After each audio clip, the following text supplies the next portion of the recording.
الحمد لله نحمده ونستعينه ونستغفره ونؤمن به ونتوكل عليه ونعوذ بالله من شرور انفسنا ومن سيئات اعمالنا من يهده الله فلا مضل له ومن يضلل فلا هادي له واشهد ان لا اله الا الله وحده لا شريك له واشهد ان محمدا عبده ورسوله ما بعد. கண்ணியத்திற்குரிய எல்லாம் வல்ல அல்லாஹ் ஜல்ல ஷானஹு தஆலாவின் நல்லடியார்களே, மனக்குழப்பத்திற்கு இஸ்லாம் கூறும் மகத்தான தீர்வு என்ற இந்த தொடரிலே 13ஆம் நாள் நிகழ்ச்சியிலே நாம் அமர்ந்திருக்கிறோம். நேற்றைய தினம் நம்முடைய குடும்பத்திலே அல்லது குடும்பத்திற்கு வெளியிலே நாம் அதிகமாக நேசிக்கக்கூடிய ஒருவர் மரணித்து விட்டால், அதனால் நமக்கு பாதிப்பு ஏற்பட்டால் அதை எப்படி எதிர்கொள்வது என்பது குறித்த சில செய்திகளை பார்த்தோம். அதனுடைய தொடர்ச்சியாக நபிகள் நாயகம் ஸல்லல்லாஹு அலைஹி வஸல்லம் அவர்களுக்கு 4 பெண் குழந்தைகளை அல்லாஹ் கொடுத்தான். 3 பேர் அவங்க வாழும்போதே மரணித்து விட்டார்கள் என்பதை பார்த்தோம். 4வது மகளும் கூட நபிகள் நாயகம் ஸல்லல்லாஹு அலைஹி வஸல்லத்துக்கு பிறகு மரணித்தாலும் அவங்க சீக்கிரமே மரணித்து விடுவார்கள் என்பதை ரசூல் ஸல்லல்லாஹு அலைஹி வஸல்லம் அவர்களுக்கு அல்லாஹ் அறிவித்து கொடுத்திருந்தான். அப்ப அது கூட ஒரு முன்னாடி தெரிஞ்ச மாதிரி தான். ஏன்னா எனக்கு பின்னாடி முதல்ல நீ தான் என்னை சேர்வாய். பாத்திமா நாயகி அவர்கள் கடைசியா பார்க்கும் பொழுது என்னுடைய குடும்பத்தாரிலேயே ஃபர்ஸ்ட் என்னை சந்திக்கக்கூடிய ஆள் நீ தான் இருப்ப அப்படின்ன பாத்திமா ரலியல்லாஹு அன்ஹா சிரிப்பார்கள் அப்படிங்கிற ஹதீஸ் எல்லாம் நம்ம பார்க்கிறோம். அப்ப நபிகள் நாயகம் ஸல்லல்லாஹு அலைஹி வஸல்லத்துக்கு பிறகு உடனேயே அவங்களுடைய 4வது மகளும் மரணித்து விடுவார்கள், அவங்களும் நீண்ட நெடுங்காலம் இருக்க மாட்டார்கள் என்று அல்லாஹ் அறிவித்து கொடுத்தும் கூட அவங்க அதை என்ன செய்யல, தயக்கமோ குழப்பமோ மன அழுத்தத்திற்கு ஆளாகவும் இல்ல. அவங்களுக்கே அல்லாஹ் அது மாதிரி செய்திருக்கும் போது நம்ம எல்லாம் ஏமாத்துறோம் இப்படி நினைத்து பார்த்தால் நம்ம ஆறுதல் அடைய முடியும். அவங்களுக்கு ஆம்பளை பிள்ளை இப்ராஹிம் என்ற ஆம்பளை பிள்ளை அல்லாஹ் கொடுத்தான். அதையும் பால்குடி பருவத்திலேயே எடுத்துக்கொண்டான் என்பதையும் பார்த்தோம். இந்த இப்ராஹிம் அவர்களைப் போலவே நபிகள் நாயகம் ஸல்லல்லாஹு அலைஹி வஸல்லம் அவர்களுக்கு காசிம் என்கிற பெயர்லையும் ஒரு மகன் இருந்திருக்கிறார். அவங்க மக்காவில் இருக்கும் பொழுது அவர் பிறந்திருக்கிறாரு. அவர் சின்ன வயசுல இறந்திருக்கிறார். ஆனா அவருடைய வரலாறு விளக்கங்கள் எதுவுமே சொல்லப்படவில்லை. ஆனா நபிகள் நாயகம் ஸல்லல்லாஹு அலைஹி வஸல்லம் அவர்களை அன்றிலிருந்து அவங்க மௌத்தாவர வரைக்குமே அவங்களுடைய செல்ல பெயராக இருந்தது அபுல் காசிம், காசிமின் தந்தையே என்றுதான் எல்லாருமே அழைக்குவாங்க. காசிம் ஒரு பிள்ளை இருந்தா அந்த பிள்ளையோட சேர்த்து தகப்பன்கிற வார்த்தையை இணைத்து பேர் வைக்கக்கூடிய ஒரு பழக்கம் அரபு நாட்டில் இருந்தது. அப்ப ரசூல் ஸல்லல்லாஹு அலைஹி வஸல்லம் அவங்களுடைய பேர் முகமது என்று இருந்தாலும் பேரை சொல்லி கூப்பிட கொஞ்சம் யோசிப்பாங்கல்ல. அதுக்கு ஒரு செல்ல பெயர் ஏதாவது என்ன செய்வாங்க, வச்சு கூப்பிடுவாங்க.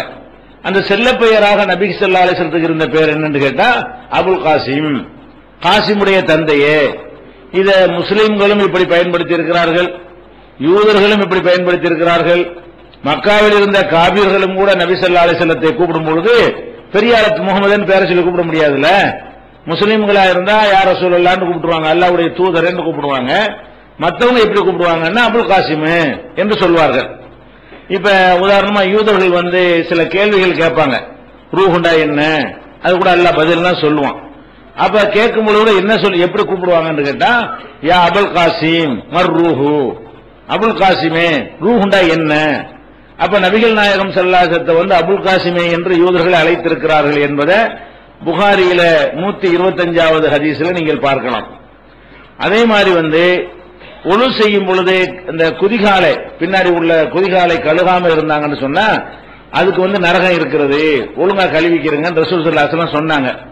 இந்த செய்தியை அபூ ஹுரைரா ரலியல்லாஹு அன்ஹு அறிவிக்கும் பொழுது அபுல் காசிம் சொன்னார்கள் சொல்வார்.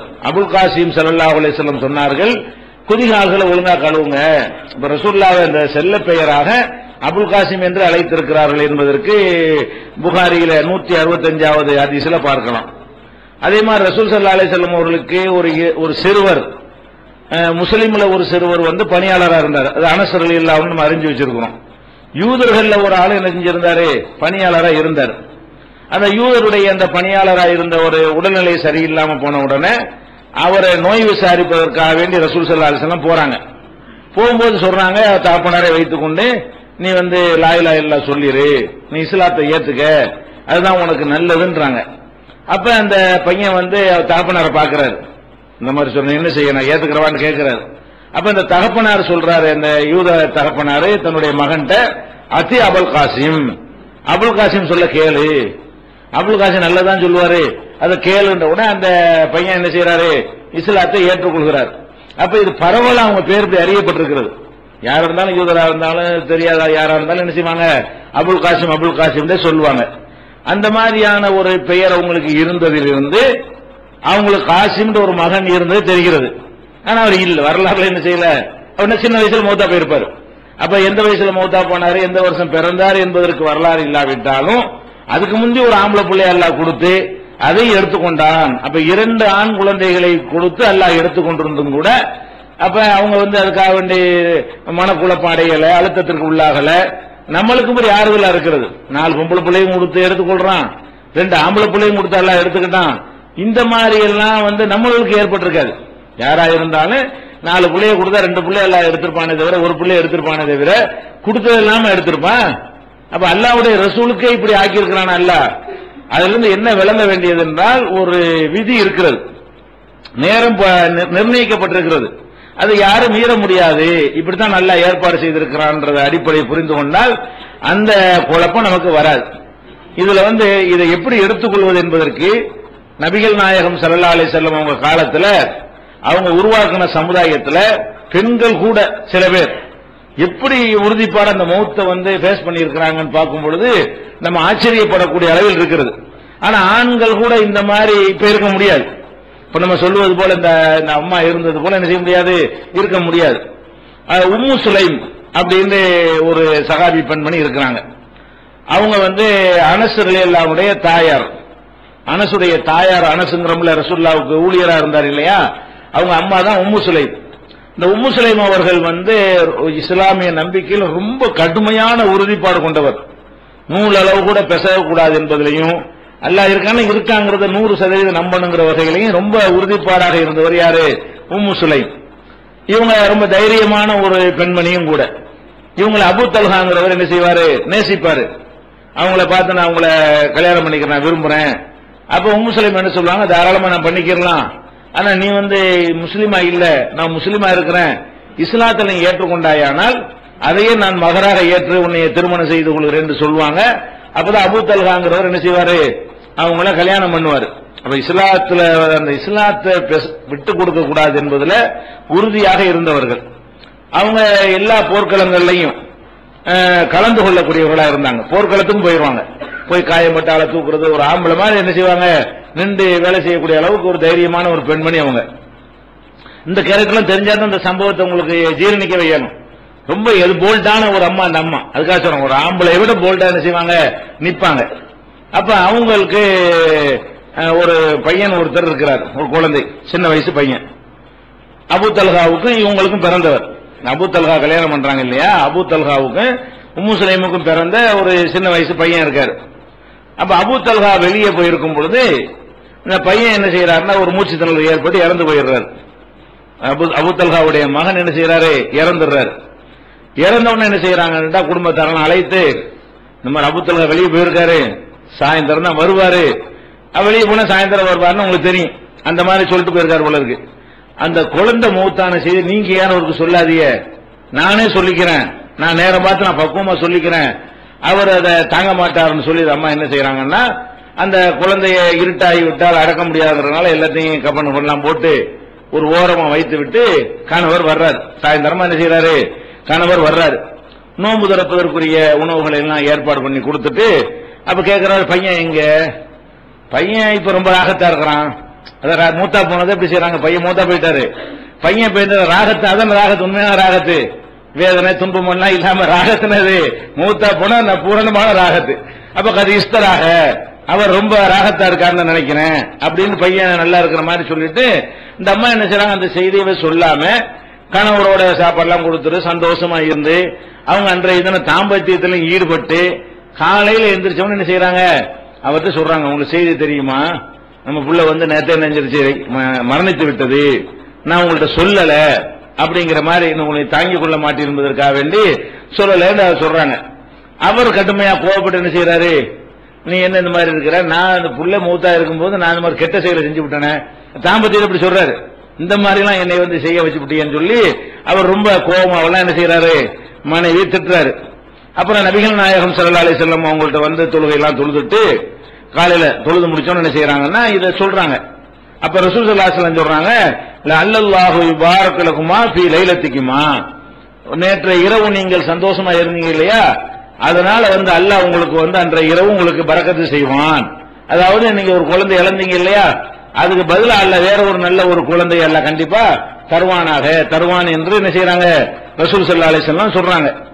இது அறிவிக்கக்கூடிய ஒரு அன்சாரி சொல்கிறாரு, அபூ தல்ஹாவுக்கும் அவங்களுக்கும் மத்தியில 7 குழந்தைகள் பிறந்து 7 குழந்தைகளுமே குர்ஆனை நன்கு மனனம் செய்தவர்களாக இருந்ததை நானே பார்த்திருக்கிறேன். அவருக்கு அந்த மாதிரி அல்லாஹ் என்ன செஞ்சா அவங்க 2 பேருக்கும் அல்லாஹ் பரக்கத்து செய்தான் அப்படிங்கிறாங்க. இந்த செய்தி புகாரியில 1301 5470 இருக்கிறது, முஸ்லிம்ல 6476வது ஹதீஸ்ல இருக்கிறது. இதெல்லாம் வந்து ஒரு குழந்தை இறந்திருக்கும் பொழுது கூட அதை எப்படி அல்லாஹ் நாடு நடந்து போச்சு. 100% அந்த விதியை நம்புறவங்களுக்கு தான் இது சாத்தியப்படும். இந்த மாதிரிலாம் நமக்கெல்லாம் இருக்க முடியாது. ரசூல் ஸல்லல்லாஹு அலைஹி வஸல்லம் காலத்தில் உள்ள சஹாபாக்கள் எல்லாரும் இப்படி இருக்கவும் இல்லை. விதிவிலக்காக 1-2 பேர் இருந்திருக்கிறாங்க.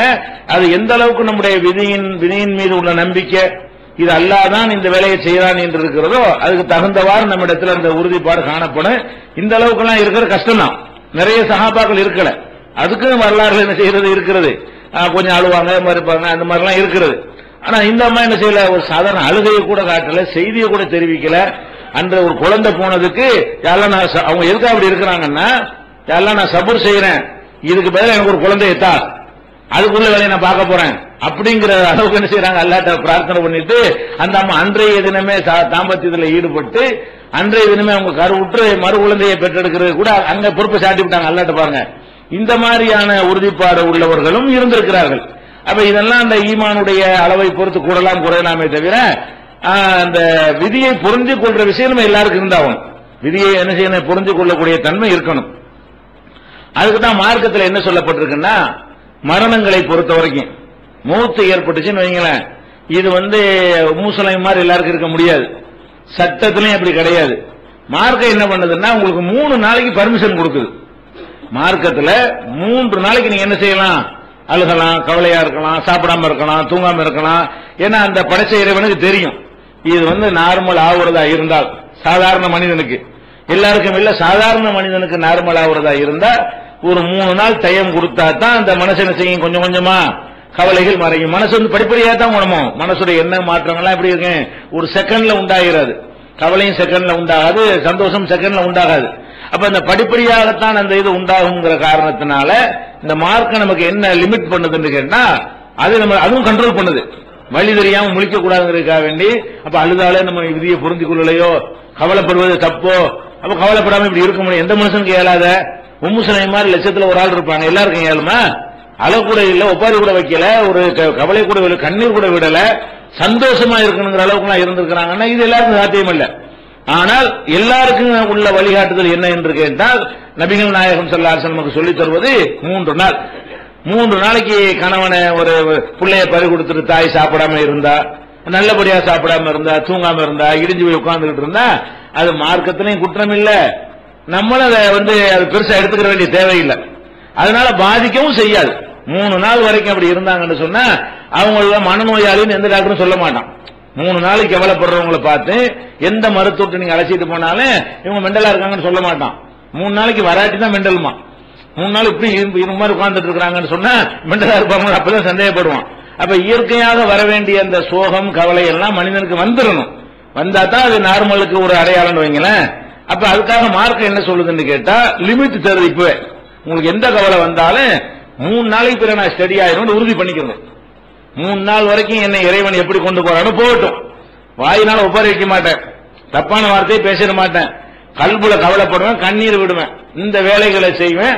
அந்த பாதிப்புகளுக்கு ஏற்றவாறு என்னுடைய சில உணவுகளை குறைச்சிக்கிறேன், தூக்கத்தை குறைச்சிக்கிறேன், கலகலப்பா இருக்கிறத குறைச்சிக்கிறேன். இது மாதிரி எல்லாம் நான் இருப்பேன் சொன்னா குற்றம் கிடையாது 3 நாளைக்கு. அப்ப நபிகள் நாயகம் ஸல்லல்லாஹு அலைஹி வஸல்லம் அதுக்கு நமக்கு வழி காட்டுறாங்க. எப்படி காட்டுறாங்கன்னா, அபூ சுஃபியான் வந்து மரணித்து விட்டார்.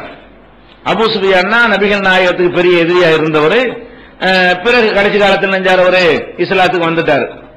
அபூ சுஃபியானுடைய சகோதரி உம்மு ஹபீபா, அவங்க வந்து அபூ சுஃபியானுடைய மகள் உம்மு ஹபீபா வந்து ரசூலுல்லாஹ்வுடைய மனைவியா இருக்கிறாங்க.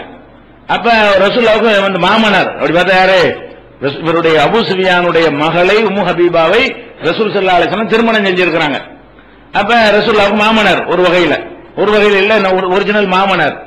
அப்ப மாமனார் மரணித்து விட்டாருங்கிற ரசூலுல்லாஹ் காலத்துக்கு பிந்தி அபூ சுஃபியான் மரணித்து விட்டாருங்கிற செய்தி வந்த உடனே உம்மு ஹபீபா என்ன செய்யறாங்கன்னு கேட்டா, 3 நாள் வரைக்கும் சும்மா இருந்துட்டு 3 நாள் முடிஞ்ச உடனே அத்தர்லாம் கொண்டு வாங்க, நறுமணத்தெல்லாம் கொண்டு வாங்க அப்படின்னு சொல்லி மேலெல்லாம் பூசிக்கிறாங்க.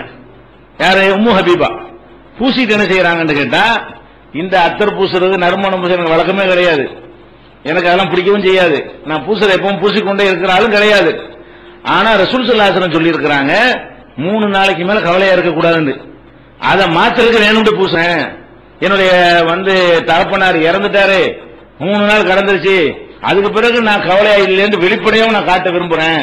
எனக்கு கவலை இல்ல, நான் வந்து பொருந்திக் கொள்கிறேன், 3 நாளைக்கு மேல நான் என்னை கண்ட்ரோல் பண்ணிக்கிறேன்னு காட்டுவதற்காக வேண்டி எனக்கு வழக்கம் இல்லாம இருந்தும் எனக்கு அது தேவை இல்லாம இருந்தும் கூட நான் என்ன செய்யறேன், அந்த நறுமணத்தை நான் பூசுகிறேன் என்று சொல்லி அந்த அம்மா என்ன செய்யறாங்க, உம்மு ஹபீபா உம்முல் முஃமினீன் அவங்க பூசிக்கொள்கிறார்கள்.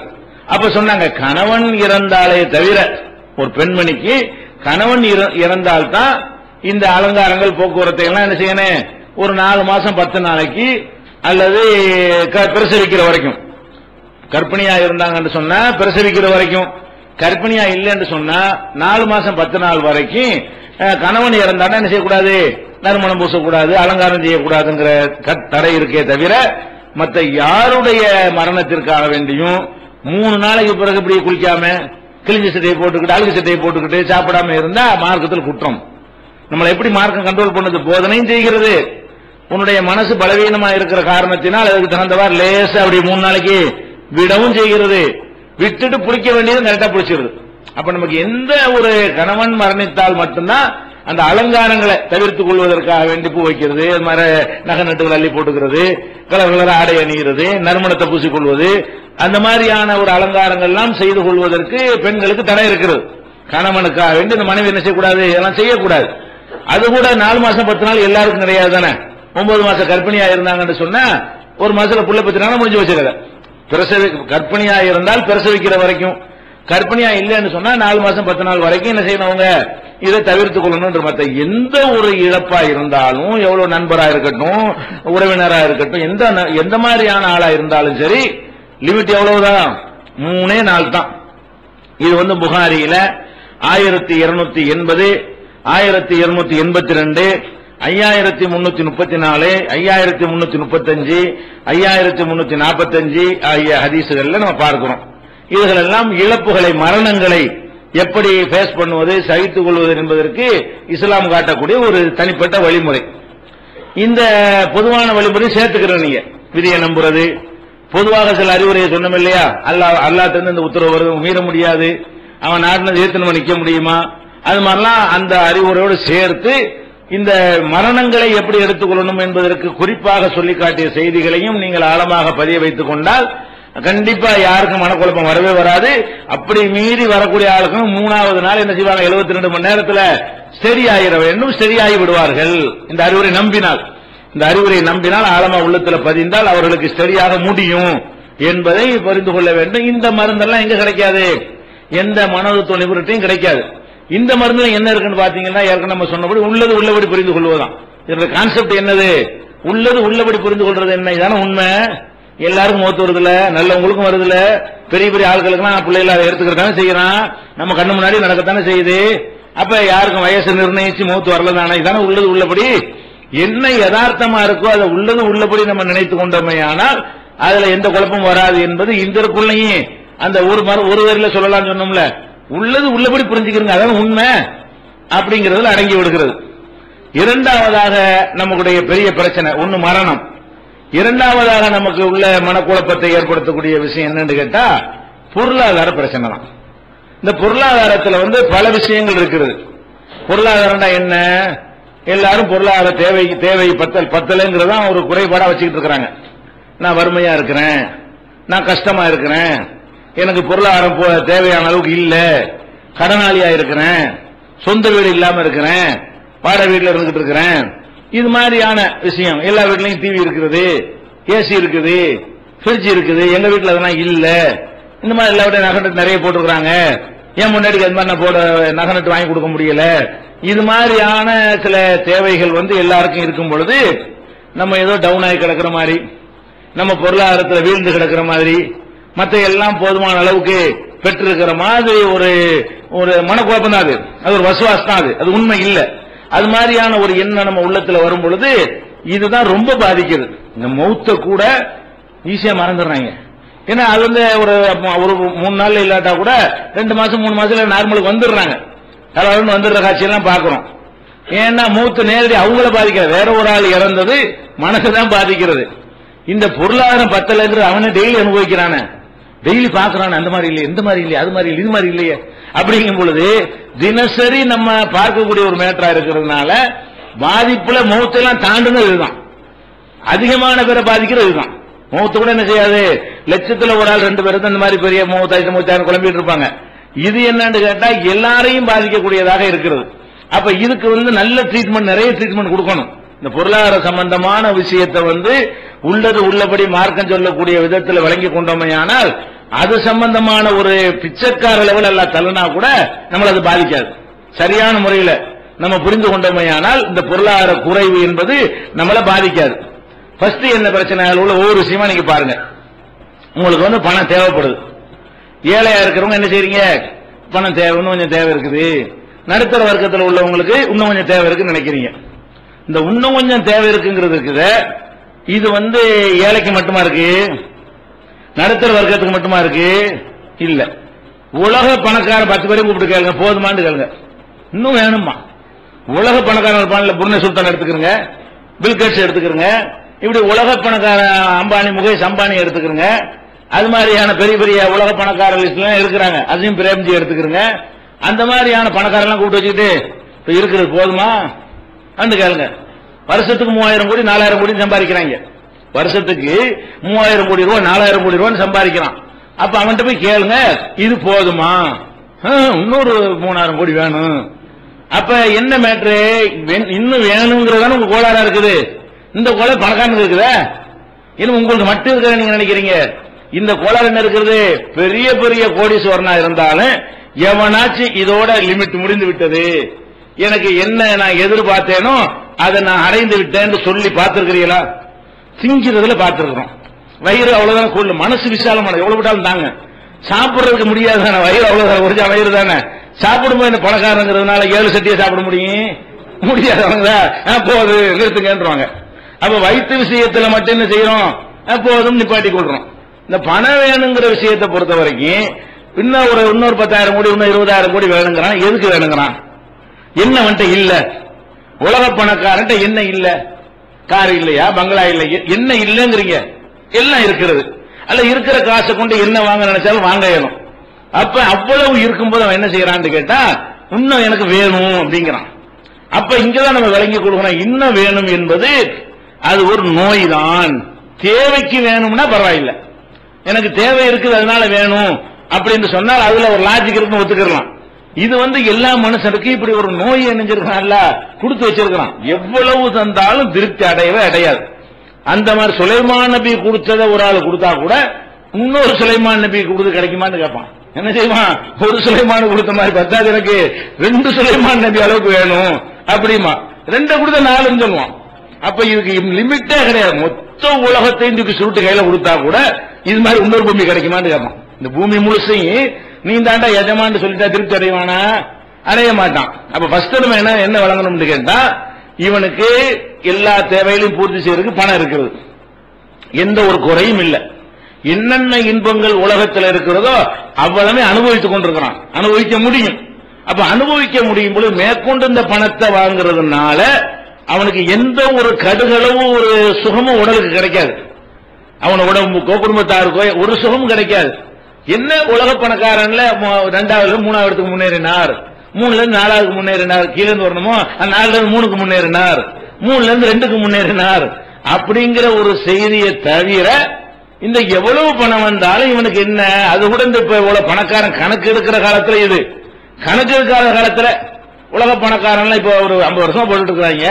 அதுக்கு முந்தைய ஏது உலக பணக்காரங்களா எவன் எவ்வளவு தெரியாது யாருக்குமே.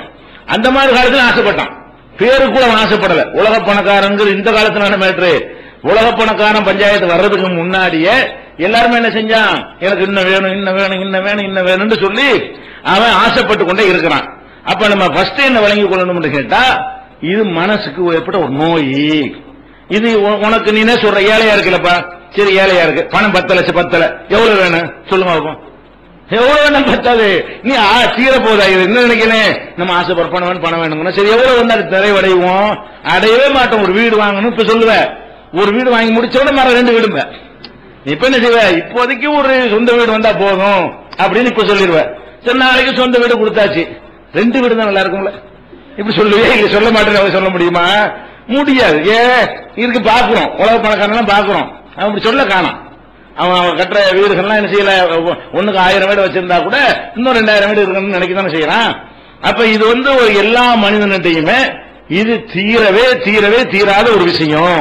இதை வந்து அல்லாஹ்வுடைய ரசூல் ஸல்லல்லாஹு அலைஹி வஸல்லம் அவர்கள் அழகா நமக்கு படம் பிடித்து காட்டுறாங்க. எப்படி காட்டுறாங்கன்னு கேட்டா, ஆதமுடைய மகன் இருக்கான் இல்லையா மனுஷன், அவன் எப்படி இருக்கிறான்னு கேட்டா, அவனுக்கு அல்லாஹ் வந்து தங்கத்தினாலே ஒரு நதி, ஆறு, தங்கத்தில் ஆறுண்டா என்னது ஓடிக்கிட்டே இருக்கு அந்த பாட்டுக்கு, சும்மா ஒரு நிலம்டா கூட நிற்கும்.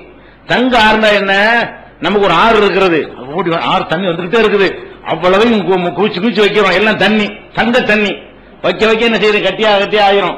இந்த மாதிரி ஒரு ஆதமுடைய மகனுக்கு 2 தங்க நதி, தங்க ஆறு ஓடிக்கொண்டிருந்த லவ் அன்ன லிப்னி ஆதம வாதியானி, தங்கத்தால் 2 நதி அவனுக்கு இருக்குமையானால் அவன் என்ன செய்வான்னு கேட்டா, இன்னொன்னு வந்து வேணும் எனக்கு, அப்ப இங்க இன்னும் 2 இருந்தா நல்லா இருக்கும் என்று சொல்லுவான். லை யம்லா ஃபாஹு இல்ல துராப், மண்ணள்ளி கொண்டை போடுவோம் கபூர்ல வச்சு, அதுதான் அவனை நிறைக்கும். அவன் நிறைக்கிறது எது நிறைக்கும், அது வரைக்கும் நிறைய ரசூல் அழகா சொல்றாங்க மனோதத்துவத்தை. இது பணத்துக்கு பின்னாடி அலைகிறது ஒரு நோய் விளைவிக்குங்க. பணத்துக்கு பின்னாடி அலைகிறது என்பது என்னத்தை கொடுத்தாலும் அதுல திருப்தி ஆகிக்கணுமே தவிர, அல்ல நிறைய தந்தா அதுல திருப்தி அடைங்க, குறைய தந்தா அதுல திருப்தி அடைங்க, நீங்க என்னமோ ரொம்ப தந்தா திருப்தி அடைஞ்சிருவேன் அதுக்காக வேண்டி குடும்ப கேட்டீங்கன்னா அடைய மாட்டீங்க. இது உண்மை. எந்த ஒரு மனிதனும் எத்தனை ஆயிரம் கோடியை கொடுத்தாலும் அவன் திருப்தி அடைய மாட்டான், கண் முன்னாடியும் பார்க்கிறோம். இந்த மனோதத்துவத்தை அல்லாஹ்வுடைய ரசூல் என்ன செய்யறாங்க, நமக்கு சொல்லித் தருகிறார்கள். புகாரியில 6439வது ஹதீஸில் இது சொல்லப்படுகிறது.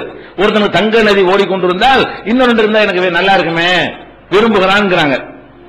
அதே மாதிரி வந்து எக்குபூர் இப்னு ஆதம், ஆதமுடைய மகன் மனிதன் முதுமை அடைகிறான், பெரியவனாகிறான், வயசாகிட்ட போறான்ல, வயசாகும்போது என்ன நடக்குது, எல்லாமே டவுன் ஆகுது. கண் பார்வை டவுன் ஆகிறது, காதுடைய கேட்கிற சக்தி டவுன் ஆகிறது, வாயுடைய பேசுற சக்தி டவுன் ஆகிறது, நாவுடைய சுவைக்கிற சக்தி டவுன் ஆகி கொண்டிருக்கிறது, மூச்சு இழுக்கிறது கூட டவுன் ஆகிறது, ஹார்ட் கூட என்ன செய்கிறது, திணறுகிறது. 25 வயசுல இருந்த மாதிரி என்ன செய்ய மாட்டேங்குது, எல்லாம் இறங்குமோ. மனுஷன் வயசு ஆக ஆக எல்லாமே என்ன செய்யறது, இறங்குமுகமா இருக்கிறது. 100 கிலோ தூக்கினவனுக்கு 10 கிலோ தூக்க முடியல, தூக்குறது உட்கார்ந்து எதிர்க்க முடியல. பெரிய உலக ஒலிம்பிக்ல போய் ஓடினாங்கலாம் சொல்லுவாங்க, அவனை 75 வயசுல பார்த்தா எப்படி இருப்பான், அவன் உட்காராலே எழுப்பி வைக்கிற ஒரு ஆள் வேணும். அப்ப மனுஷன் பெருசாகும் பொழுது எல்லாமே சிறுசாகிக்கிட்டே இருக்கிறது. எல்லாருடைய சக்தியும் அல்லாஹ் அப்படி சொல்லி காட்டணும். ஒமன் அம்மிருஹு நுனக்கிசு பில் கல்கி அஃபலா யக்ரூன், எந்த மனிதனுக்கு அதிக வாழ்நாளை நம்ம கொடுக்கிறோமோ அவனை ரிவர்ஸுக்கு மாத்துறோம். ரிவர்ஸ் என்ன அர்த்தம், இப்படி வளர்ந்துகிட்டே போவான்.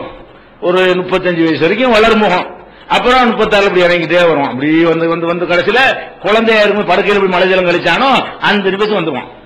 குழந்தையா இருக்கிற நிலைக்கு எப்ப வருவான், 80 வயசு ஆகும் பொழுது படுக்கையில படுத்துக்கிட்டு அவன் ட்ரெஸ்ல மழை ஜலத்தை கழிச்சுக்கிட்டு அந்த எந்த உணவும் திங்க முடியாம நீராகாரத்தை மட்டும் பாலை மட்டும் குடிச்சான்ல, அந்த ரேஞ்சுக்கு இப்படி ரிவர்ஸ் ஆயிருமா.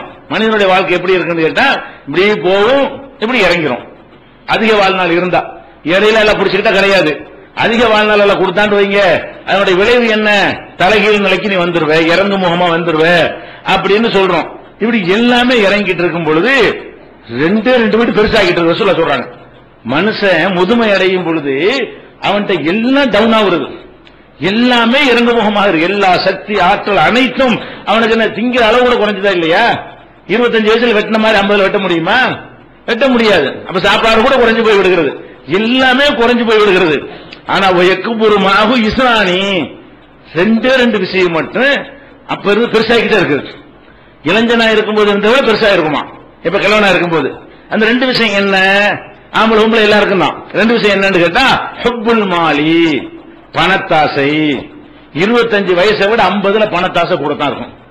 50 விட 25 வயசுல தனக்கு மட்டும் தரணும்னு நினைப்பான், அதிக ஆசை இருக்காது. 35 வயசுல பிள்ளைக்கெல்லாம் தரணும்னு நினைப்பான், கொஞ்சம் கூடி இருக்கும். 75 வயசுல பேரன் பேத்தி கொள்ளு பேரன் எள்ளு பேரன் வரைக்கும் என்ன செய்யணும், சேர்த்து வச்சுட்டு போகணும், ரொம்ப ஆசைப்பட ஆரம்பிச்சிருவான். எல்லா கல்யாணத்தையும் பார்த்துக்கிட்டு முடிக்கணும்னு இப்படி பாக்குறதுக்கு பல ஆயிரம் தேவைப்படும் அவனுக்கு. அப்ப போக போக வயசு அதிகமாக அதிகமாக என்ன வரும்னு கேட்டா, எல்லாம் இறங்கு முகமாகிட்டு இருக்கும்போது ஹுப்புல் மால், இந்த பணத்தாசை செல்வத்தின் மீது உள்ள விருப்பம் இருக்குது, இது பெருசாகிக்கிட்டே போகும். அப்ப நீங்க இப்ப 25 வயசுக்காரனுக்கு பணத்தாசை கூடவா 70 வயசுக்காரனுக்கு கூடவான்னு கேட்டா கண்ணை முடிக்கிட்டு சொல்லலாம், 70க்கு தான் கூட, இவனுக்கு தான் இருக்கக்கூடாது. இப்ப போற அடுத்த வருஷம் இவனுக்கு தான் இருக்கக்கூடாது. ஆனா என்ன இவனுக்கு இருக்கும், இவனுக்கு தான் அதிகமா இருக்கும். இளைஞர்கள் பூண்டு விளையாடுவாங்க, பணத்தை எடுத்து அப்படி தண்ணி மாதிரி செலவழிச்சிட்டு இருப்பான். அவனுக்கு தேவைகள் கிடையாது.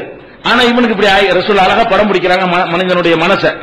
ஒன்னு ஹுப்புல் மால், ஒன்னு இன்னொன்னு தூளுல் உமரி, ரொம்ப நாள் வாழணும்.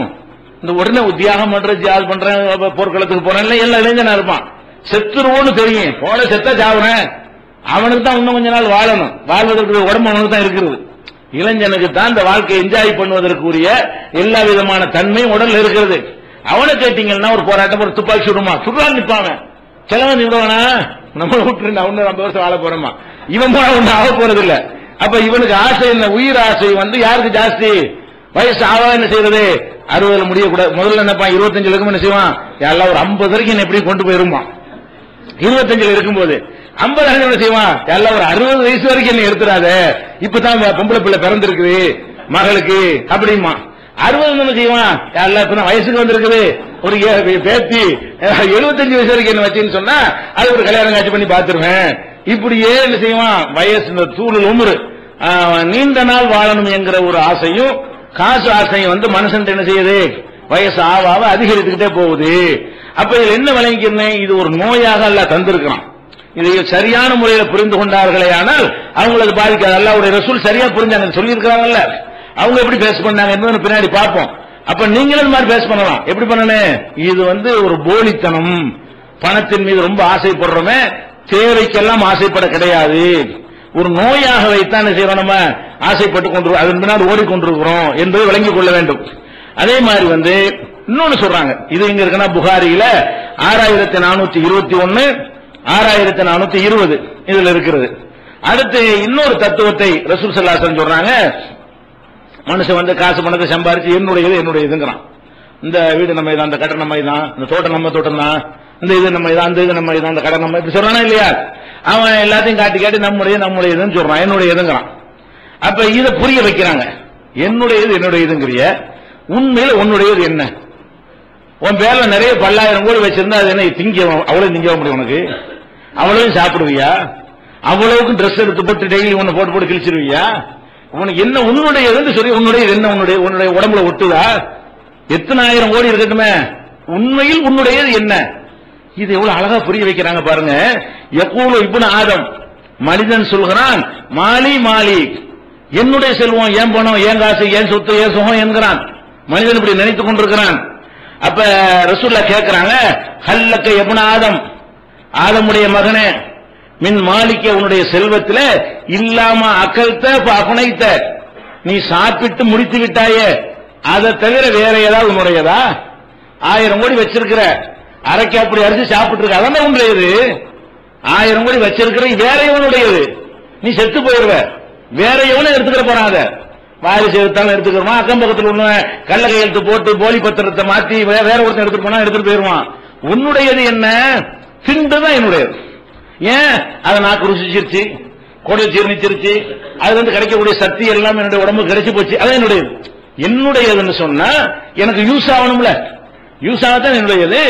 ரசூல் ஸல்லல்லாஹு அலைஹி வஸல்லம் கேட்கிறாங்க, ஹல்லக இப்னு ஆதம், ஆதமுடைய மகனே, எமின் மாலிக்க இல்லாம அக்கல்த அபனைத்த, எதை சாப்பிட்டு முடித்து விட்டாயோ அதை தவிர வேற எதுவும் உன்னுடையதா? என்னடா உன்னுடையதுங்கிற? இது மட்டும் தான் உன்னுடையதுங்கிறாங்க. அடுத்து கேட்கிறான் லபிஸ்த அபலைத்த, அல்லது வகை வகையா ட்ரெஸ் எடுத்து போட்டு அணிந்து கிழித்து விட்டாயே அது உன்னுடையது. ஒத்துக்குருவோம். ஏன் 3 ட்ரெஸ் வச்சுக்கிறியா, டெய்லி ஒண்ணு போட்டியா, போட்டு இத்து போற அளவுக்கு கிழிச்சுன்னா அது யூஸ் பண்ணிட்டேன். இந்த உடை என்னத்தை எனக்கு தரணுமோ தந்து விட்டது, என்னுடைய மானத்தை காத்து விட்டது, என்னுடைய மரியாதையை காப்பாற்றி விட்டது, என்னுடைய வெயில் மழையிலிருந்து என்னை காப்பாற்றி விட்டது, சமூகத்தில் எனக்கு ஒரு அந்தஸ்து, ட்ரெஸ் பார்த்து அந்தஸ்து இருக்கும்ல, அது தந்து விட்டது. அப்ப நம்ம எதை உண்டு கழித்தாயோ அது உன்னுடையது, எதையெல்லாம் உடுத்தி கழித்தாயோ அதான் உன்னுடையது. நீ உடுத்தாம புதுசு புதுசு அடுக்கி வச்சிருந்தது உன்னுடையது அல்ல. நீ வாங்கி வச்சிருக்கிற சில பேர் ட்ரெஸ் வச்சிருப்பாங்க, அவங்களுக்கு ஒரு 1000 வருஷத்துல வாழ்நாள் கொடுத்தாலும் அது அணிஞ்சு முடியாது. அவங்களுக்கு 1000 வருஷம் வாழ்நாள் கொடுத்தா கூட அந்த ஆடையை டெய்லி ஒரு நாளைக்கு ஒண்ணு போட்டா கூட முடியாது. அவ்வளவு வாங்கி வச்சிருக்க. எதுக்கு இது? நீ என்னத்துக்கு இப்படி ஒரு ஆசை வாங்கி வச்சுக்கிறதுக்காக வேண்டிய ட்ரெஸ்? அது மாதிரிலாம் கேட்கறாங்க ரசூல் ஸல்லல்லாஹு அலைஹி வஸல்லம். அப்ப நீ ஆடைகளை கூட நீ மூட்டை மூட்டையை அரிசியை வீட்டுல வச்சிருந்தா கூட உன்னுடைய திண்டது மட்டும்தான். அல்லது உன்னுடைய புள்ள குட்டிய பொண்டாட்டி புள்ளைய திண்ட வேணாம் சேர்த்துட்டு போ. கொஞ்சம் பிராடா சொல்றாங்க ரசூலுல்லாஹ் அவ்வளவு சொல்றாங்க. அதான் உன்னுடைய சரி, அப்படியாவது இருக்குதா? அப்படி கூட இல்ல. அடுத்து என்ன? 3வது என்ன? அவுத்த சத்தத்த ஃபாம்லைத்த. இன்னொன்னு இருக்கு உன்னுடையது. என்னன்னு கேட்டா, எதை அடுத்தவனுக்கு கொடுத்து விட்டாய தர்மமா அது உன்னுடையது. ஏன் நம்ம கணக்கு வரவாயிருக்குல? நம்முடையது எது? எது நீ தர்மம் செஞ்சீங்களே அது உன்னுடையது. அப்ப நீ கோடி கோடியா வச்சிருந்தீங்கன்னா ஒன்னு தின்று, இல்லாட்டி நல்லா என்ஜாய் பண்ணு, ட்ரெஸ் போட்டு என்ன செய்ய, நல்லா அனுபவிச்சு முடி. அதுக்கு மேல இருந்துச்சுன்னா அள்ளியலு கொடு, கொடுத்து அது உன்னுடைய. கொடுத்தோம்னா எனக்கு போற மாதிரி தெரியும், போனா அங்க கிடைக்கும். காசு பணம் எல்லாம் செல்லாது பாருங்க. அந்த உலகத்துல அல்லாஹ்வுடைய நன்மை மதிப்பீடு தான் நமக்கு கிடைக்குமே. அந்த உலகத்துல இதுக்கெல்லாம் மார்க் அல்லாஹ் தருவோம். அப்ப ரசூல் ஸல்லல்லாஹு அலைஹி வஸல்லம் அழகா கேட்கறாங்க, என்ன நீ உண்டு கழித்தது, உடுத்து கிழித்தது, பிறருக்கு கொடுத்து கழித்தது, மகிழ்ந்தது, இதை தவிர வேறு எதுடா உன்னுடையது? என்ன உன்னுடையதுங்கிற என்று அழகான ஒரு வாழ்க்கை தத்துவத்தை அல்லாஹ்வுடைய ரசூல் அவர்கள் 7609 முஸ்லிம் நூல்ல இருக்கிறது. அப்ப இந்த ஒரு அடிப்படையை நம்ம புரிந்து கொண்டோமையானால், ஆமா நம்ம ஓவரா லிமிட்டுக்கு மேல ஆசைப்படுறோம். நம்முடைய என்ன, நம்முடைய ஊழலை வச்சு என்ன செய்ய போறோம்? எதுக்காக வேண்டி காசு என்ன செய்ய போறோம்? ஒண்ணுமே இல்லை. என்னன்னு தெரியாது. இன்னும் சொல்ல போனா இந்த பணம் அதிகமான உடனே எங்க என்ன இருக்குன்னு தெரியாதுங்க. இன்னும் வேணும் ஆசைப்படுவான். நீங்க வேண்டாம் என்ன செய்யுங்க, பூர்ண சுல்தானை எழுப்புங்க, போய் தூங்குறதுக்காக எழுப்பி உட்கார வச்சு உங்க சொத்து எவ்வளவு இருக்குன்னு கேளுங்க. அது மொத்தமா சொல்லுவான், ஒரு 1 லட்சம் கோடி 2 லட்சம் கோடி இருக்குன்னு சொல்லுவான். சரி, வீடு எத்தனை இருக்கு அது இந்த அவர்தான் கேட்கணும். அது மேனேஜர்ட்ட கேளுங்க. பங்களா எத்தனை அது அவர்கிட்ட கேளுங்க. வயல் வரப்புலாம் எத்தனை இருக்கு அது இந்த அவர்தான் கேட்கணும். எல்லாம் எதுவும் சொல்ல தெரியாது. நகை நட்டுலாம் எவ்வளவு இருக்கு அது வங்கியில மேனேஜர்ட்ட கேட்கணும். வங்கியில எவ்வளவு இருக்கு வீட்டுல கேட்கணும். கணக்கு சொல்ல தெரியுமா உனக்கு? எனக்கு 10,000 லட்சம் கோடி இருக்குங்கிறிய, இந்த லட்சம் கோடி இருக்குன்னு சொல்லி எனக்கு தெரிஞ்சாலாச்சும் மனசு ஆறும். நான் வீட்டுல ஒரு 10 லட்சம் ரூபாய் வச்சிருக்கேன், அது என்னுடைய பெருமை அடிச்சுக்கலாம். எவ்வளவு இருக்குப்பா? 10 லட்சம் ரூபாய் வச்சுக்கிறேன், 50 லட்சம் ரூபாய் வச்சிருக்கேன்னு சொல்லலாம். இது 10, 50, 100 என்ற அளவுல இருந்தா அது ஓகே ஆயிரும். 1 லட்சம் கோடி 2 லட்சம் கோடி 10 லட்சம் கோடின்னா அதெல்லாம் என்னவா இருக்கு, எங்கயா இருக்கு, எங்க தெரியவே செய்யாது. எப்படி உன்னுடையதுங்கிற உனக்கு சொந்தமே இல்லை, தெரியவே நாலேஜே இல்லையப்பா. உன்னுடையது என்கிற அறிவு கூட உனக்கு இல்லைன்னா அப்புறம் என்னது? பேர்ல 1 லட்சம் கோடி, பேர்ல 2 லட்சம் கோடி, எங்க உன்னுடையது? அது உனக்கு தெரியவே செய்யாத. பொட்டுன்னு மண்டையை போட்டுன்னு அவனுடைய ஆயிருமே. தங்க எவ்வளவு இருக்கு அது மேனேஜருக்கு தெரிய முடியல, மேனேஜருக்குரியது. உனக்கு தெரியாத, உனக்கு எங்க இருக்குன்னு உனக்கு தெரியாது. சின்னதுக்கு அழகிற, ஒரு லிமிட்டுக்கு மேல அழகிற, அளவுக்கு மேல இதுக்கு ஆசைப்படுற என்பதற்காக வேண்டிய ரசூல் ஸல்லல்லாஹு அலைஹி வஸல்லம் அழகா கேட்கிறாங்க. இன்னும் சொல்ல போனா இவங்களுக்கு பேர் வைக்கிறாங்க ரசூல் ஸல்லல்லாஹு அலைஹி வஸல்லம். அப்துத் தீனார், தீனாருக்கு அடிமை. யாரு? தைஸா அப்துத் தீனாரி வ திர்ஹம், தீனார் திர்ஹத்துக்கு அடிமையா இருக்கிறவன் நாசமா போகட்டும், நமக்கு அது அடிமையா இருக்கணும். அதுதான் அல்லாஹ் தந்திருக்கான். பணங்காசு நமக்கு அடிமையா இருக்கணும், பணத்துக்கு நாம அடிமையா இருக்கக்கூடாது. அது ரசூல் ஸல்லல்லாஹு அலைஹி வஸல்லம் சொல்றாங்க, தைஸா அப்துத் தீனாரி வ திர்ஹம், தீனார் திர்ஹம் தங்க வெள்ளி காசுகளுக்கு அடிமையா இருக்கிறானே அவன் நாசமாகட்டும். உல் கத்தீஃபத்தி உல் ஹமீசத்தி, மேலாடை உள்ளாடை போர்வை இதுக்கெல்லாம் அடிமையா இருக்கிறான, பொருள்களுக்கு அடிமையா இருக்கிறான, அதுக்கு இலக்கணம் சொல்லி காட்டுறாங்க.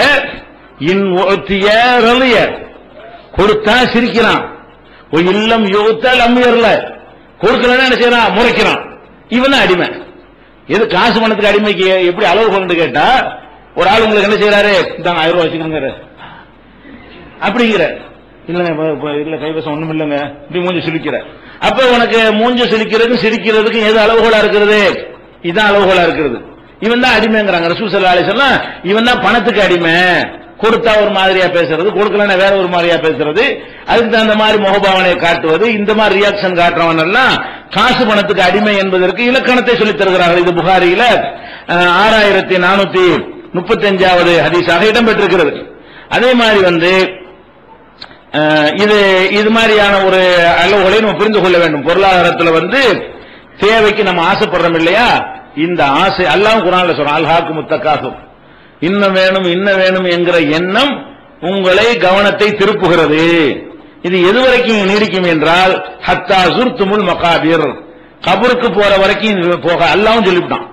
கபருக்கு போற வரைக்கும் என்ன செய்யாது, இது நீங்கவே நீங்காது. அப்ப நம்ம என்ன விளங்கணும், பொருளாதாரத்தில் கம்மியா இருக்கிறவங்க என்ன நினைக்கணும், நம்ம கம்மின்னு நினைச்சு ஆசைப்படுறோம், இன்னும் கொஞ்சம் வேணுங்கிறதுக்காக வேண்டி பெரிய கவலைப்படுறோம், தூங்க மாட்டேங்கிறோம், இன்னும் நல்லா இருக்குமேண்டு.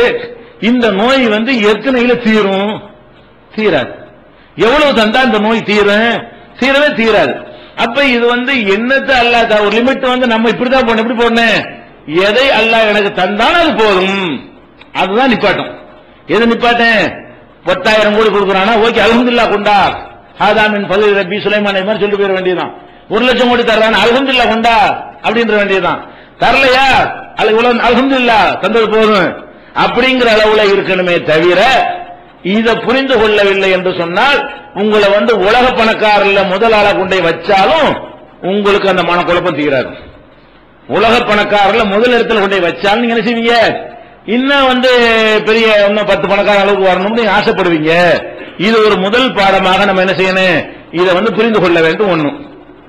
அடுத்ததாக இந்த நிறைய தேவை இருக்குங்கிறோம்ல, இந்த தேவை கூடங்க ஒரு அவசியத்துக்கு தேவை என்று ஒன்று இருக்கிறது, அவசியத்துக்கு மேல ஒரு ஆடம்பரத்துக்கு தேவை என்று ஒன்று இருக்கிறது. தேவையே இருக்காது, தேவை நினைக்கிறது ஒன்று இருக்குது. நம்ம தேவை நினைக்கிறோம்ல, தேவைப்படுறவங்க போய் கேட்டீங்கன்னா என்னப்பா உனக்கு தேவை அப்படின்னா, சோத்துக்கு வழி இல்ல தேவை, இது அவசியம். சோறு அவசியம் தானே. ஒரு மாசம் சாப்பிடுறதுக்கு 3000 ரூபாய் சம்பளம் கிடைக்குது, 3 வேளை பொண்டாட்டி புள்ள நல்லா சாப்பிட முடியல, ஒரு வேளை கஞ்சி குடிக்க முடியல, 2 வேளை பட்னியா கிடக்குறோம், 20 நாளைக்குள்ள கடன் வாங்க வேண்டி வருது, இது அவசிய தேவை. இந்த அவசிய தேவைக்காக வேண்டி சில பேர் என்ன செய்யறாங்க, ஆசைப்படுறாங்க, அவசிய தேவையோட நிறைவேறலையே, இந்த ஒரு தேவை ஒரு வகை இருக்கு. இதுக்கு தனியா இது எப்படி பேஸ் பண்ணிக்கிறோம்.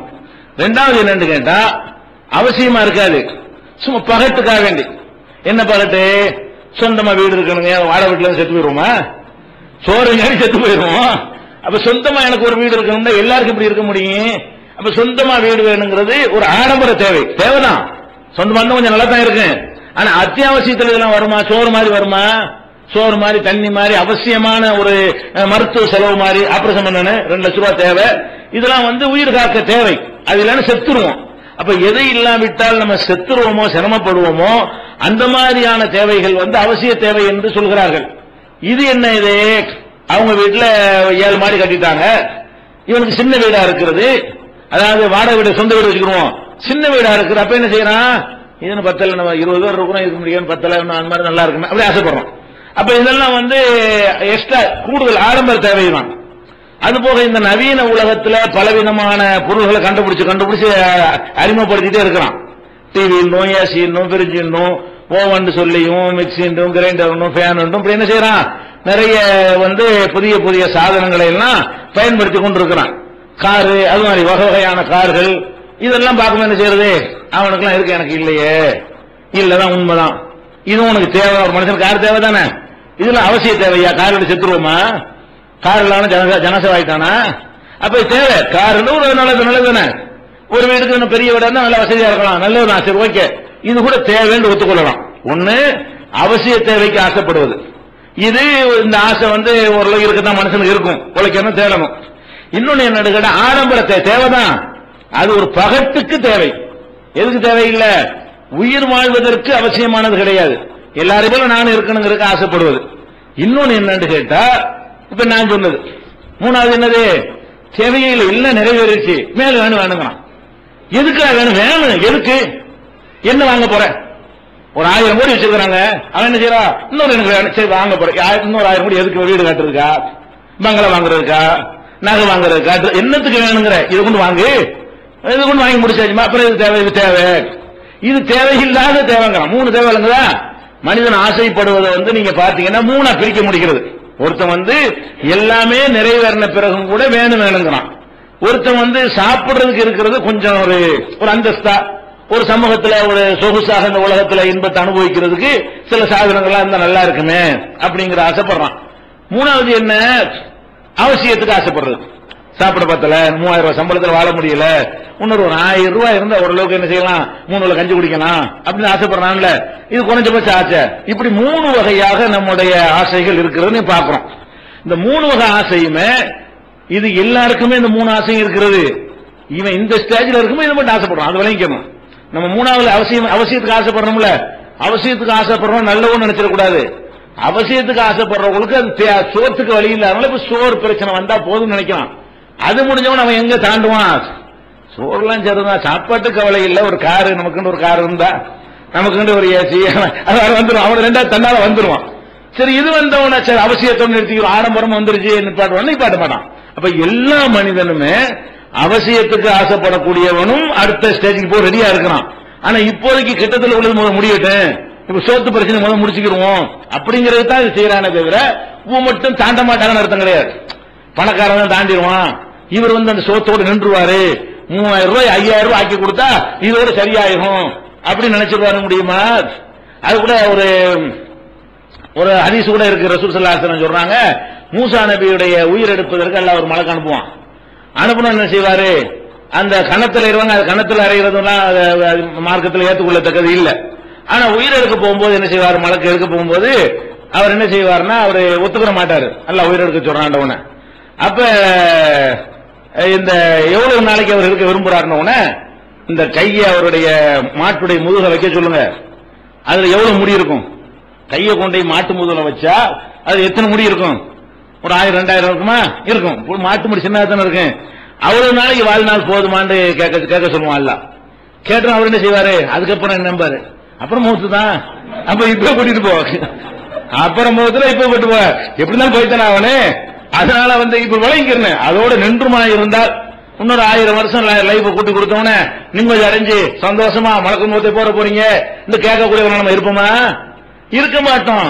அப்ப போறது இப்ப போயிட்டு போறான், எடுத்துட்டு போற பேசாம அப்படின்னு சொல்ற ஒரு சம்பவத்தை ரசூலுல்லாஹ் சொல்லி காட்டுறாங்க. அப்ப அதனால இதுக்கு லிமிட் கிடையாது. எதுக்கு இந்த பணத்துக்கு லிமிட் கிடையாது. இதை நம்ம ஃபர்ஸ்ட் விளங்கி கொள்ள வேண்டும். இது 2வது இதை நம்ம மாற்றணும். இது நோய் தான். இந்த நோயை நம்ம தீக்கணுமா இல்லை? என்ன இப்படி ஆசைப்படுறோம், அளவுக்கு மேல எவ்வளவு இருந்தாலும் ஆசைப்படுறோம், அதுக்கு என்ன காரணம் அப்படின்னு சொன்னா அதுக்கு ரசூல் ஸல்லல்லாஹு அலைஹி வஸல்லம் என்ன சொல்றாங்கன்னா ஒரு வழிமுறையை சொல்றாங்க. இதா நல்தர அஹதுக்கும் இலா மன் ஃபுல்லில அலைஹி ஃபில் மாலி வல் கல்கி, உங்கள யாராவது தன்னை விட பொருளாதாரத்தில் மேலாக இருக்கக்கூடிய ஒருவரை, படைப்பு தோற்றத்தில் தன்னை விட மேலாக இருக்கக்கூடிய ஒருவரை கண்டால் அவருக்கு நோய் வரும். தன்னால நமக்கு மேல பக்கத்து வீட்டில் ஒரு பெருசா கட்டிட்டான், ஒரே மாதிரியா 2 பேரும் படிச்சிருப்போம், நம்மள மாதிரி தான் எல்லாம் அவனை வெயிலாகி பரிசு வந்திருப்பான். கடைசியில் என்னதான் பார்த்தா அவன் வீடு அரபு நாட்டுக்கு போனா வீடு கட்டுறான், பங்களா கட்டாட்டு அப்படியே பேச்சு வந்துடும். அப்ப பார்த்தோன்னு செய்யும், அவன் தானே கட்ட, இவன் ஒண்ணுமே பாதிக்கல, அவன் கட்டாட்டி இவனுக்கு அந்த எண்ணமே வந்திருக்காது, இவன் தேவைக்காக பண்றது இல்ல, கட்டுறான் என்னோட தானே படிச்சாங்க, நானும் ஒரே டீம் தானே, ஒரே கிளாஸ் தானேன்றான். அப்ப தன்னை விட மேல உள்ளதை பார்க்கும் போதுதான் இந்த பஞ்சாயத்தை வருதுங்க. ஒருத்தனை உள்ள காட்டுல கொண்டே விட்டு இந்த ஆதிவாசிகள் பொறாம வருதாங்க. ஆதிவாசி இருக்கிறான அவனுக்கு எந்த பொறாமையும் வராதுங்க, எல்லாருக்கும் குடிச்ச அதை தாண்டி ஒருத்தன் பங்களாலும் கட்ட இயலாது, அவங்க ஜாலியா ஆட்டம் போட்டு பார்த்தீங்கன்னா இவன் கூட ஒரு சந்தோஷம் இருக்காது. ராத்திரி லைட்டும் இல்லாம ஒண்ணும் இல்லாம வீட்டுல உட்காந்து டான்ஸ் ஆடிக்கிட்டு அப்படி ஜாலியா என்ஜாய் பண்ணிட்டு இருக்கானோ. ஏன் அவன் மேல உள்ளதை பார்க்கல, பக்கத்துல ஒண்ணு பெருசாகிறத பார்த்தா தான் நம்மளை பாதிக்கிறதே தவிர அதை கண்ணை மூடிக்கிட்டே என்ன செய்யாது, நம்மளை பாதிக்காது. அவங்ககிட்ட நமக்கு என்ன அப்படி நினைக்க மாட்டேங்கிறோம். அப்ப உங்களை விட மேலான ஒருத்தர் நிலையை அடையும் போது நீங்க பாத்தீங்கன்னா அது உங்களுக்கு மனநோய் வரும்.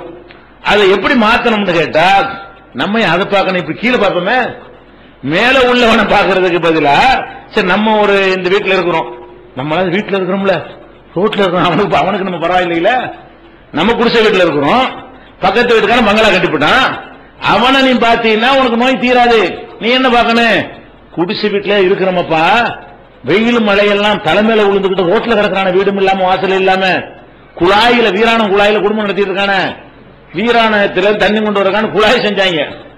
அந்த குழாயை தண்ணி கொண்டு லேட்டர் செய்த பெரிய பெரிய குழாயா இருக்குமா, அதுல அங்கிட்டு அடிச்சு அதை ஊடு மாதிரி ஆக்கி அதுக்குள்ள என்ன செய்யறான், குடும்பம் நடத்திட்டு இருக்கான், ஃபேமிலியாவுக்குள்ள இருக்கிறது. அப்ப அந்த மாதிரியான மக்களோட கம்பேர் பண்ணும் பொழுது நம்ம நிலை எவ்வளவு பரவாயில்ல. அப்ப மேல பார்க்காத கீழே உள்ளவங்களை பாரு. உனக்கு ரசூல் ஸல்லல்லாஹு அலைஹி சொல்றாங்க, இதா நவர அஹதுக்கும் இலாமன் ஃபுல்லில் அலைஹி பில் மாலி வல் ஹல்கி, செல்வத்திலையும் படைப்பு தோற்றத்திலையும் உங்களை விட மேல் நிலையில் இருக்கக்கூடிய ஒருத்தரை நீங்கள் கண்டீர்களேயானால் உடனே அப்படி கவனத்தை திருப்பி இலாமன் ஹு அஸ்வல மின்ஹு, தன்னை விட கீழே இருக்கிறவனை நோக்கி பாரு. மேல உள்ளவனை பார்க்காம கீழே உள்ளவனை பார்த்தா என்ன செய்யும்? மாடி இதை விட நம்ம எவ்வளவு பரவாயில்ல. சவுத் ஆப்பிரிக்கா ஒரு சிடி வாங்கி போட்டு பாரு ஒரு நாளைக்கு. அங்க போய் அந்த எலும்பும் தோலுமான மக்களை பார்த்தா கண்ணீர் வருது. நம்ம என்ன வறுமையில கஷ்டம் இருக்கோம். அந்த மக்கள் எலும்பும் தோலுமா இருக்கு, அந்த மண்டை மட்டும் இருக்குங்க, உடம்புல ஒன்னையுமே காணா, எலும்புலாம் என்னலாம் எக்ஸ்ரே எடுக்க தேவையில்லை. அந்த மாதிரி அந்த மக்களை பார்க்கும்போது என்ன செய்யறது? இந்த மாதிரி இல்லாம கஷ்டப்படுறாங்களே. தின்றுட்டு போன எச்சியலை சாப்பாட்டை எடுத்து என்னென்னதே கலந்து பசஞ்சு போட்டு போயிருவான். அந்த குப்பத்தொட்டில கையை விட்டு எச்சியலை எடுத்து அதுல உள்ளத வலிச்சு சாப்பிடுறாங்களே, அவங்க நீ நினைச்சு பார்த்தீங்கன்னா உனக்கு ஏன் வந்து ஆசை வருது? நீ அவனை போய் பாக்குற, இறைவா இவனை விட நீ நல்லா வச்சிருக்க நினைவன். உனக்கு கீழே 6 லட்சம் பேர் இருக்கானா இல்லையா, மேல 4 பேர் தான் இருப்பான். நமக்கு மேல உள்ளவனை என்னன்னா கணக்கு எடுத்துடலாம், நம்ம கீழே உள்ள என்ன கணக்கு எடுக்க இயலாது எல்லாருக்குமே. அப்ப ரசூல் ஸல்லல்லாஹு அலைஹி எவ்வளவு மனதுத்து சொல்றாங்கன்னு பாருங்க. இந்த நோய் தீர்வதாக இருந்தால் அதுக்குரிய முதல் மருந்து என்ன? மேல உள்ளதை பார்க்காத, மேல உள்ளதை பார்த்தீங்கன்னா உனக்கு பைத்தியம் தான் பிடிக்கும். அதை பார்த்தோம் நீங்க அதுக்கு மேல உள்ளவங்க போய் பார்ப்ப, அதுக்கு மேல உள்ளவங்க பார்த்துட்டே இருப்ப. இது தீரவே தீராது.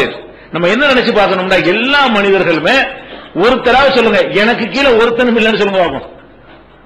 எனக்கு கீழே நான் தான் ஆக கீழே அப்படின்னு சொல்லுங்க பார்ப்போம். ஆக கீழே ஒருத்தருமே கிடையாது, நீங்க யாருமே இருக்க மாட்டீங்க. இந்த முஸ்லிம் உம்மத்துல ஒருத்தர் கூட என்ன செய்யல, ஆக கீழே கொண்டாந்து அல்ல போடவே இல்லை. அப்ப நீங்க ஆக கீழே இல்லாம மேல இருந்தீங்கன்னா நீங்க என்ன செய்யணும்? அவனை விட என்ன நல்லா வச்சிருக்கிறானே, அவனுக்கு மேல் நிலையை நல்லா உயர்த்தி வச்சிருக்கிறானே நினைச்சா உங்களுக்கு பொறாமை வருமா? இந்த அறிவுரை ரசூல் ஸல்லல்லாஹு அலைஹி வஸல்லம் சொன்னதாக புகாரியில 6490வது ஹதீஸில் இருக்கிறது. அதே மாதிரி இன்னொரு வார்த்தை கொஞ்சம் மாத்தி சொல்றாங்க, உன்குரு இலாமன் அஸ்ஃபல மின்கும், எப்போதுமே உங்களுக்கு கீழ்நிலையில் உள்ளவர்களை மாத்திரம் நீங்கள் பாருங்கள். வலா தன்குரு இலாமன் ஹுவ ஃபௌககும், உங்களுக்கு மேல் நிலையில் உள்ளவர்களை பார்க்காதீங்க. எப்போதுமே என்ன செய்யணும்?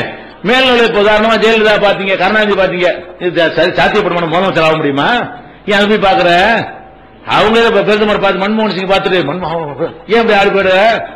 அவனுக்கு எல்லாம் கொடுத்து கீழே பாருப்பா, மேல பார்க்காத. அதுல என்ன செய்வான்? அந்த பக்கத்துல நெருங்கினவன் முன்னேறினா தான் கோபம் வருது. எதுவும் கோபம் வருது? பொறாமையில எங்க வருது? எத்தனையோ இப்ப டாடா கோடீஸ்வரனா இருக்கணும் அப்படியா அந்த காதல் வாங்கி விட்டுருவான். டாடா கோடீஸ்வரனா இருந்தா இவனை பாதிக்கிறதே கிடையாது. பிர்லா கோடீஸ்வரனா இருக்கான்னு அப்படியா சரி அப்படின்றான். அப்ப அம்பானி கோடீஸ்வரர் அப்படியான்னு போயிருவான். உங்க பக்கத்து வீட்டுக்காரன் லட்சாதிபதி ஆயிட்டாங்க அப்படியா, உங்க மாமா பெரிய அப்படி போயிட்டாரு, உங்களுக்கு சித்தப்பா அப்படின்னு போயிருங்களேன். அப்பதான் இவனுக்கு தாங்க முடியல. அப்ப தெரிஞ்சவன் முன்னேறது பிடிக்க மாட்டேங்குது பாருங்க. கோளாறு எங்க வருது? மேல உள்ள முன்னேறினவனை எல்லாம் பார்த்து பார்த்து பொறாமைப்படவே இல்லை. நம்ம நினைச்சு கூட பார்க்கல. எவ்வளவு பேர் பெரிய பெரிய மில்லினியர்லாம் இருக்கிறாங்க, அவங்கள பார்த்து நம்ம எப்ப பொறாமப்பட்டா இருக்கிறோம்? பொறாமையில எங்க வேணும்? நம்ம அண்ணனோ நம்ம தம்பியோ நம்ம சித்தப்பா பெரியப்பா தெரிஞ்சவன் போனவன் ஃப்ரெண்டு தெருவில் உள்ளவன் நம்மளோட படிச்சவன் எந்த வகையிலாவது நம்மளோட தொடர்பு உள்ளவன், எந்த வகையிலாவது நம்மளோட தொடர்பு உள்ளவன் கொஞ்சம் மேல போனா நமக்கு தாங்க முடியல. அப்ப இதை யோசிச்சு பாருங்க. நோய் தானே இது. இப்ப மேல உள்ளவனை பார்த்தெல்லாம் பொறாம வரமாட்டேங்குத. நீ வேணும் நோயாத்தனை உண்டாக்குறப்ப நீ சந்தோஷம் போடணும். தெரியாத நாய்கள்லாம் பணக்காரனது தெரிஞ்சவன் வந்துட்டு போறான் அப்படின்னு நினைக்கிறமா இல்லையா? தெரியாத நாய்கள்லாம் பெரிய பெரிய கோடீஸ்வரனா இருக்கானுவ, அதுக்கு நம்ம பக்கத்து வீட்டுக்கு நல்லா கொடுத்து அல்ஹம்துலில்லாஹ் யாரெல்லாம் என்னோட படிச்ச ஒருத்தனை செல்வந்தன் ஆக்குறீங்கன்னு சொல்லி நீ அப்படி பார்க்க மாட்டேங்கிற. அப்படி அதான நல்ல நல்ல பண்பு ஒருத்தனை இருக்கானு. அப்ப நமக்கு தெரிஞ்ச ஒருத்தன் பணக்காரன் ஆகுறது, தெரிஞ்ச ஒருத்தனுக்கு வசதி கிடைப்பது வந்து நமக்கு ஜீர்ணிக்க முடியவில்லை. அப்ப இந்த நோய் என்பதை காட்டுகிறது. இது சொல்றாங்க ரசூல் ஸல்லல்லாஹு அலைஹி வஸல்லம், புகுவ அஜ்தரு அல்லாஹ் தஸ்துரு நிஅமத்தல்லாஹ், அல்லாஹ் உங்களுக்கு செய்திருக்கிற நியமத்துகளை அலட்சியப்படுத்தாமல் இருப்பதற்கு இதுதான் ஏற்ற ஒரே வழி. எது வழி? அல்லாஹ் உங்களுக்கு நிறைய தந்திருக்கான், உங்களுக்கு தெரியல. நீங்க மேல உள்ளவனை பார்த்துட்டு இல்ல இல்லன்னு இருக்கிறீங்க, கீழே உள்ளவனோட பார்த்தா இதை விட நான் எவ்வளவு நல்லா இருக்கிறேன், லட்சம் மடங்கு நான் மேல இருக்கிறேன், 1000 மடங்கு மேல, 100 மடங்கு மேல, குறைஞ்சபட்சம் 10 மடங்கு மேல இருப்பீங்க. உங்களுக்கு கீழே உள்ள மக்களோடு ஒப்பிட்டு பார்த்தீர்களே ஆனால் அவர்களை விட ஒரு 10 மடங்காவது நீங்கள் மேல்நிலையில் இருப்பீர்கள்.